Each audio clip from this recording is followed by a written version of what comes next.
બધાને મારા જય શ્રી કૃષ્ણ છે. હવે અમારી શરૂઆત થાય છે દ્વારકાથી સોમનાથ જવાનો. જે રસ્તામાં આ બધા વિન્ડ મિલ્સ આવે છે, પવનચક્કી છે. એક બાજુ બધી પવનચક્કી છે અને બીજી બાજુ આખી ગ્રીનરી આવેલી છે. આ રસ્તામાં જ અમારે હરસિદ્ધિ માતાનું મંદિર આવે છે, એના પણ દર્શન કરવાના છે. ત્યાં ફોટોગ્રાફી નોટ અલાઉડ છે, એટલે ત્યાં તો કોઈ ફોટોગ્રાફી નહીં કરાય. વિડીયોગ્રાફી અને ફોટોગ્રાફી નોટ અલાઉડ છે, એટલે ત્યાંથી કાંઈ પણ લેવાશે નહીં. આ વિન્ડમિલ જોવાની બહુ જ મજા આવે છે.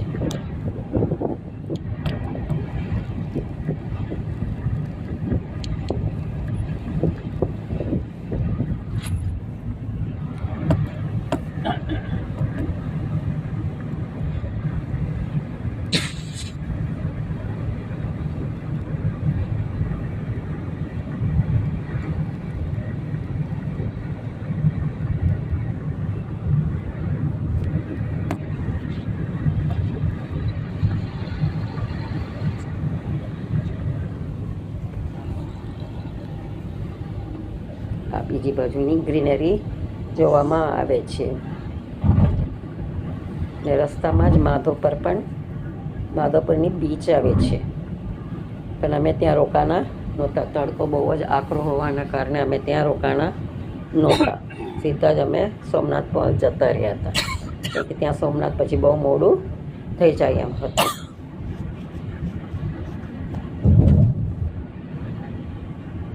સીધો સાધો સરસ મજાનો રસ્તો છે. આ છે ભાલકા તીર્થ, જે સોમનાથ જતા રસ્તામાં આવે છે. અહીંના આવીને કૃષ્ણને ભીલે આવીને બાણ માર્યું હતું.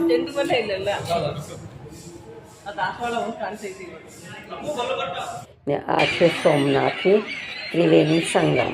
સાંજનો વ્યૂ છે, જ્યાં બધા સી ગર્લ્સ આવીને બધા ભેગા થાય છે ને એનો મસ્ત જોવામાં આવે છે. આગળ તમને પણ એક વધારે સરસ જોવા મળશે. એક બાજુ સૂર્યાસ્ત થાય છે ને એક બાજુ એની પરથી પસાર થતા બધા ફિગર્સને જોવા મળે છે. જો તમને આ વિડીયો ગમ્યો હોય તો લાઈક, શેર, કમેન્ટ અને સબસ્ક્રાઈબ કરી લેજો.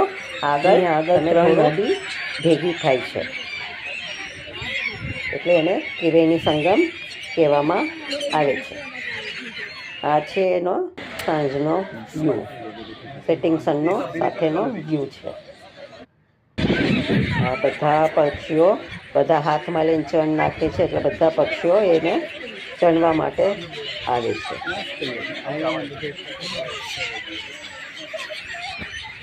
સાંજે આ સોમનાથ પતાવીને બીજે દિવસે સવારે અમે બધા જૂનાગઢ ગયા હતા. જૂનાગઢમાં અમારે આવીને ઉપરકોટ જોવો હતો. આ છે અહીંથી ચાલુ થાય છે ઉપરકોટ. ઉપરકોટમાંથી આખા જૂનાગઢનો વ્યૂ દેખાય છે. નૈના નાની મોટી બધી તોપ પણ રાખવામાં આવે છે. આખો વ્યૂ છે જૂનાગઢનો. અહીંના નાની મોટી તોપ પણ રાખેલી છે, જે સેલ્ફી માટે ઉપયોગમાં લેવાય છે. સૌથી નાની તોપ છે ઉપરકોટ ઉપર. બધા સેલ્ફી માટે ભેગા થઈને અહીંના ઊભા રહે છે ફોટા પડાવવા માટે.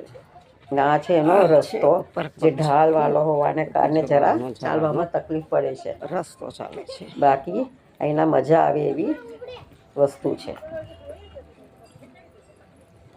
ઠંડકવાળો હવા આવે છે, ઠંડી મજાની હવા આવે છે. બીજી બધી બાજુ ગ્રીનરી છે, એટલે બધું જોવાની મજા આવે છે. ઉપરકોટ એક ફોર્ટ છે, જ્યાં આગળ જોવા માટે વાવ ને બધી આવેલી છે. એના મેઇન છે અડીકડી વાવ અને નવઘણ કૂવો. આ બે વસ્તુ એના મેઇન જોવા માટે છે. પછી સાથે આવે છે રાણક દેવીનો મહેલ, જે રિપેરિંગ કર્યા પછી પબ્લિક માટે ખુલ્લો મૂકવામાં આવ્યો છે. હજી રસ્તો જ છે. હવે આની પછી છે એના ઘણું બધું જોવાનું છે.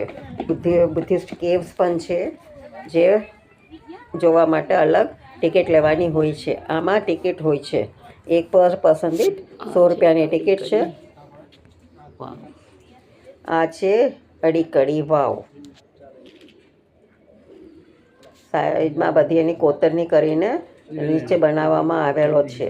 આના 195 પગથિયા છે, જે ઉપરથી આપણે ઉતરવામાં જરા તકલીફવાળું લાગે છે.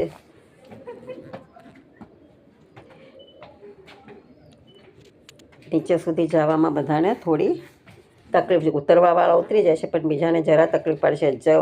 ઉપર ચડતા આપણને જો કેવી રીતે ચડે છે, કેમ કે બધા થાકી જાય છે, તો બહુ ઊંડું હોવાને કારણે જરા તકલીફ પડે છે. આ છે રાણક દેવીનો મહેલ, જેમાં આવીને બધી વસ્તુઓ એ જમાનાની સીલ ને બધું મૂકેલું છે.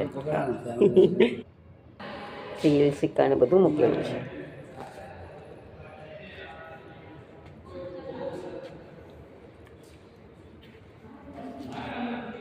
એ જમાનાની ઘંટી, જે લોટ દળવા માટે વપરાતી હતી, જૂના જમાનાની ઘંટીઓ.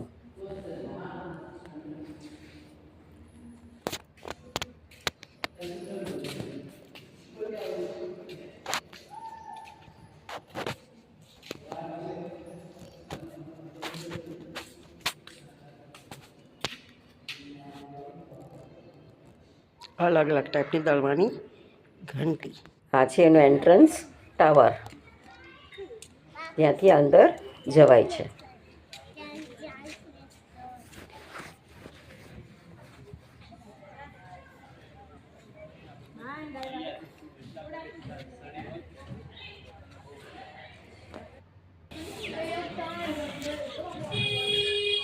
તો ત્યાં તો વાંદરાઓ પણ ઘણા બધા હોવાને કારણે આ ફોટો વિડીયો ઉતારેલો છે. જે કાલા મોઢાના વાંદરાઓ એના ઘણા બધા જોવામાં આવે છે.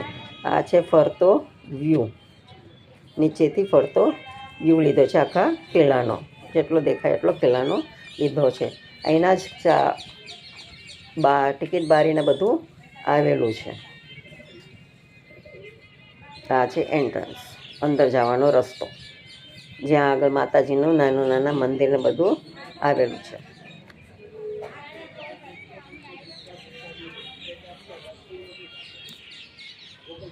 આ છે ગિરનારનો નાઇટ વ્યૂ, રાતનો વ્યૂ છે ગિરનાર ઉપરનો.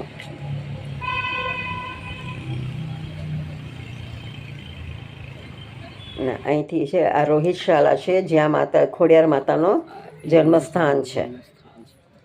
ને બધી બહેનોને ભાઈના ઓલું મંદિર પણ નાનું આવેલું છે, પણ ત્યાં ફોટોગ્રાફી અને વિડીયોગ્રાફી નોટ અલાઉડ છે.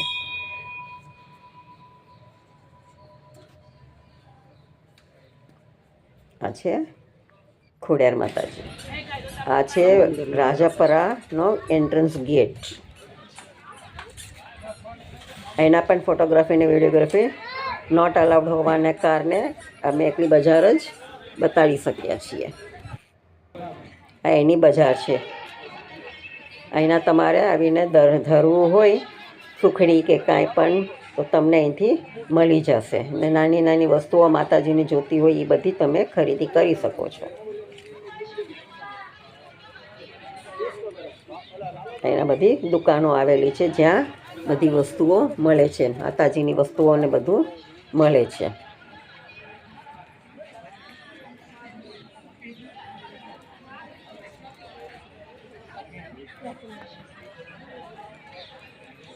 જો તમને આ વિડીયો પસંદ આવ્યો હોય તો લાઈક, શેર, કમેન્ટ અને સબસ્ક્રાઈબ અમારી ચેનલને કરજો.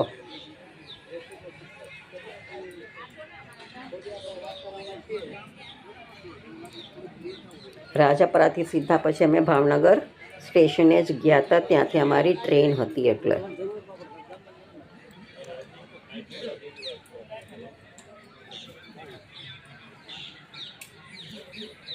આ છે ટ્રેનમાંથી નાઇટ વ્યૂ, ચંદ્રનો મૂનલાઇટ. મસ્ત દેખાય છે આ વ્યૂ. આવું ક્યારેક જ જોવા આપણે બધાને મળે છે. મુંબઈ જેવા શહેરોમાં તો આ જોવાનો ચાન્સ બહુ ઓછો જ હોય છે.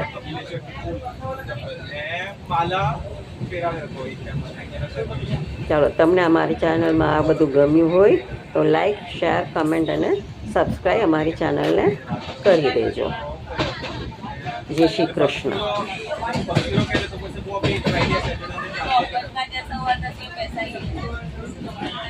बाकी तो फिर क्या गिफ्ट जो देना वो तो फर्स्ट